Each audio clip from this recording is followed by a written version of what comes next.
Good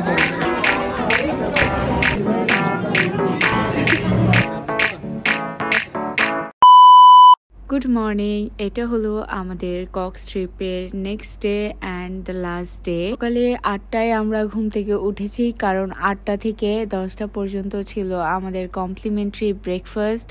আর ওইটার জন্যই basically তাড়াতাড়ি উঠা। তারপর উঠে আমরা চলে গেলাম ব্রেকফাস্ট করতে।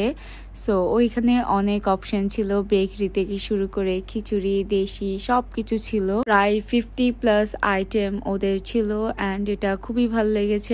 আর সব থেকে বেশি ভালো লেগেছে আমার ফেভারিট ক্রিম অফ মাশরুম স্যুপটা আমি ওইখানে দেখেছি অ্যান্ড আমি সবার আগে ওইটাই নিয়েছিলাম। তারপর আমরা সবাই সবার মতো পছন্দ মতো খাবার নিয়ে আসলাম। দেন আমরা আস্তে ধীরে আমাদের খাওয়াটা শুরু করলাম অ্যান্ড বেভারেজে ছিল ওদের পাপায়া জুস, এটা র জুস ছিল অ্যান্ড আরেকটা ছিল ফ্লেভার্ড জুস। তো আমরা ওগুলা সব একটু একটু করে ট্রাই করলাম আর একদমই ফুল হয়ে গিয়েছিলাম, তাই খেলাম গ্রিন টি আর টক দই উপরে একটু গুড় দিয়ে।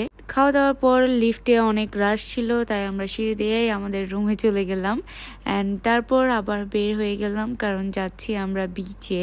মাঝ রাস্তায় হঠাৎ বৃষ্টি চলে আসছে দেখে আমরা আবার চলে গেলাম লবিতে। কিছুক্ষণ অপেক্ষা করে আমরা বৃষ্টি থামলো, তারপর বের হলাম অ্যান্ড বিচে আসলাম। বৃষ্টি হওয়ার পরে হচ্ছে এত সুন্দর ভিউ ছিল বিচের, আসলে বলার মতো না। তারপর আমরা প্রিপেয়ার হচ্ছিলাম, কারণ আমরা আজকে পানিতে নামবো অ্যান্ড আম্মুকে একটা সিটে বসিয়ে দিয়ে আমরা সবাই চলে গেলাম পানিতে। আমি টুকটাক কিছুটা ভিডিও করেছিলাম আর বাকিটা ফোন আম্মুকেই জমা দেওয়া হয়েছিল আমার, তাই তেমন ভিডিওস নেই। তারপর বিচ থেকে উঠেই আমরা আম্মুর সাথে বসলাম, নিজেকে একটু শুকানো ট্রাই করছিলাম। অন্য তাজোয়ার আর আনাবিয়ার জন্য আম্মু এই ঘুড়িটা নিবে, তাই দীপু আর টিটু ভাইয়া ওগুলা টেস্টিং করছিল যে এটা কেমনে উড়াতে হয়, ওটা শিখে নিচ্ছিল আর কি। সো ওরা দুজন এটা নিয়ে খেলা শুরু করে দিয়েছে আর অন্যদিকে আমি আর আম্মুরা মিলে আমরা মালা নিচ্ছিলাম আমাদের মেয়ে বেবিসগুলার জন্য। সো ওদের জন্য তো অবশ্যই নিতে হবে কিছু না কিছু। গরম আর রোদ অনেক বেশি ছিল, তাই আমরা বিচ থেকে চলে আসার সময় একটা দোকান থেকে এই মালাগুলা নিয়েছিলাম অনেকগুলাই।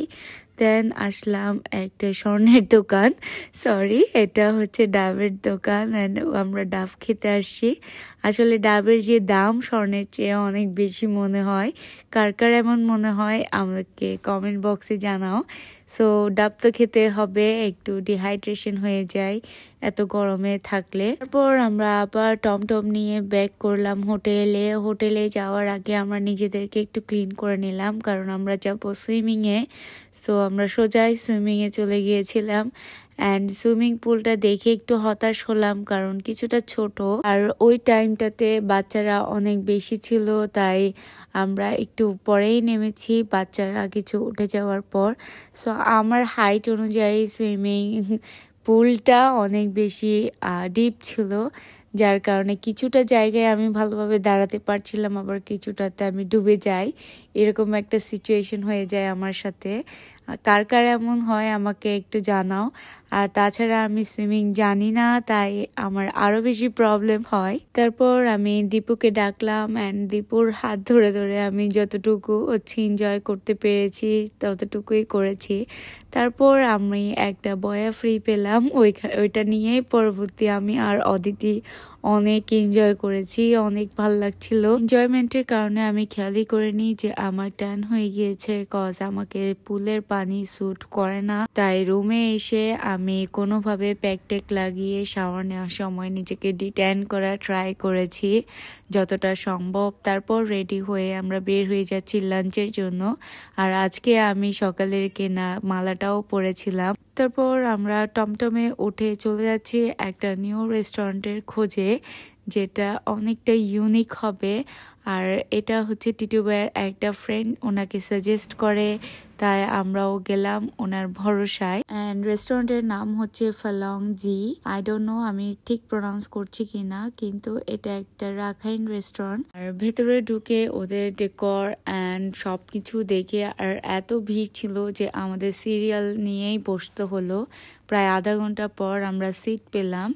তো আমরা অনেক বেশি এক্সাইটেড ছিলাম যে কেন এত ভিড়, খাবার কেমন। সো আমরা খাবার অর্ডার করলাম অ্যান্ড তাদের সার্ভ করার ওয়েটা খুব সুন্দর ছিল, খুব সুন্দর করে সার্ভ করেছে। অ্যান্ড আমরা অর্ডার করেছি বাঁশকোড়াল, লাক্সো, ভাপা ইলিশ, হাঁস ভুনা, কাঁকড়া ফ্রাই, মাশরুম ভাজি, তারপর হলো 3 মেশালি একটি ভর্তা, তারপর সাথে ছিল ভাত। 5 জনের ভাত নিলে আনলিমিটেড ফ্রি। তার সাথে আমরা একটা শাকও নিয়েছিলাম। ওদের খাবার দেখতে অনেক টেম্পটিং ছিল আর অনেক বেশি স্পাইসি। তারপর আমরা আস্তে ধীরে খাওয়া শুরু করলাম অ্যান্ড শুরুতে আমরা এত টেস্ট বুঝে গিয়েছি, আসলে আমরা একদমই থামিনি। আসলে অনেক স্পাইসি ছিল, ওদের চেহারা দেখলে বুঝতে পারবেন, কিন্তু টেস্টে আরো বেশি হাই ছিল। এটা কোনো স্পন্সর না, কিছু না, জাস্ট আমার ভালো লেগেছে এই খাবারটা, দ্যাটস ওয়াই আমি বারবার শেয়ার করছি। ওর আমরা খাওয়া দাওয়ার পর ফ্রেশ হয়ে কিছুক্ষণ বসলাম আর মনে হলো যে এত কিছু ট্রাই করলাম, ওদের ডেজার্টও করা যাক। ডেজার্ট কেন বাদ যাবে, অ্যান্ড আমরা ডেজার্টে অনেক কিছু অর্ডার করে ফেলি, যা আছে মেনুতে সবই অর্ডার করেছি ওদের ডেজার্ট। আর ওদের ডেজার্টে ছিল স্টিকি রাইস বলস, পাটিসাপটা অ্যান্ড পুলি পিঠা, সাথে ড্রাগন উইথ আইসক্রিম, তারপর আরও একটা ড্রিঙ্কস ছিল। আমরা সব কিছু ট্রাই করেছি ওদের ডেজার্ট, আর এত বেশি ইউনিক ছিল। ড্রাগন আর আইসক্রিমের প্রাইসটা একটু ওভার মনে হয়েছে, 200 টাকা। এনিওয়েজ, তারপর আরেকটা ড্রিঙ্কস আসলো, এটাও তাদের ডেজার্টে পড়ে। এটা নাকি তালের রস, উপরে পিঠা, বাট টেস্টে আমার কাছে এটা খেজুরের রস মনে হয়েছে। আপনারা গেলে মাস্ট ট্রাই করবেন, অনেক মজাও আর রিফ্রেশিং। আর ডেজার্টে আমার সব থেকে বেশি ওই ড্রিঙ্কসটা ভালো লেগেছে, স্টিকি রাইস বল আর পুলি পিঠাটা বেশি ভালো লেগেছিল। তারপর আমরা সবাই সবার ওপিনিয়ন শেয়ার করছিলাম যে কার কেমন লেগেছে। দেন তারপর ওইখানে একটা মিনি শপ ছিল, যে এখান থেকে আমি থানাকা আর পালাচাও নিয়েছিলাম। আমাদের প্ল্যান মোতাবেক যাওয়ার কথা ছিল হিমছড়ি, কিন্তু খেয়ে দিয়ে এতই টায়ার্ড যে মনে হচ্ছিল না, রেস্টই দরকার, তবে সেটা বিচেই। সো আমরা বিচে গেলাম অ্যান্ড যাওয়ার পথে আমি এই আচার দেখে লোভ সামলাতে পারিনি, তাই আচারগুলা নিয়ে আমরা বিচে বসেছিলাম। একদিকে আম্মু আর বড়াপু পানিতে আবার পা ভেজাতে গিয়েছে, অন্যদিকে আমরা সিট নিয়ে একটু রিল্যাক্সে বসেছি। আর একদল বোরকা পরা মেয়ে মাথায় শিং লাগিয়ে ভাবে হাঁটছিল, দেখতে অনেক ফানিও লাগছিল এদেরকে। ওর ওইখানে আমরা 2 ঘন্টার জন্য বসেছি, আর 2 ঘন্টার মধ্যে আমি প্রায় 20 মিনিটস অ্যান্ড দীপু 40 মিনিটসের ন্যাপ নিয়েছে, যেটা আসলে খুব দরকার ছিল অ্যান্ড অনেক রিফ্রেশিংও। ঘুম থেকে উঠে আমরা কফি খেলাম। নিচের পাশের একটা মার্কেটে আমরা শপিং করতে আসছিলাম, আর এই জুতাটা দেখে আমার ছোটবেলার কথা মনে পড়ে গিয়েছিল। এনিওয়েজ, তারপর আমরা অনেক দোকান ঘুরে ঘুরে দেখছিলাম, বিশেষ করে আমার ছেলের দোকানগুলো অনেক পছন্দ হচ্ছিল, মানে অনেক ক্রিয়েটিভ জিনিস আছে ওদের, বাট এদের আকাশ ছোঁয়া প্রাইস অনেক হাই। তারপর আমরা চলে গেলাম আচারের দোকানে, কারণ আচার তো একদমই দরকার, বেসিক্যালি আশাই হলো আচারের জন্য। তারপর আমরা টুকটাক যা আচার আমরা খেতে পছন্দ করি ওগুলা আবার একটু টেস্ট করে করে ওগুলাই নেওয়া হয়, মানে নতুন কিছু হচ্ছে এক্সপেরিমেন্ট করতে যাই না আমরা আচারের সাথে। এখানে আমরা অনেক ধরনের আচার নিয়েছি।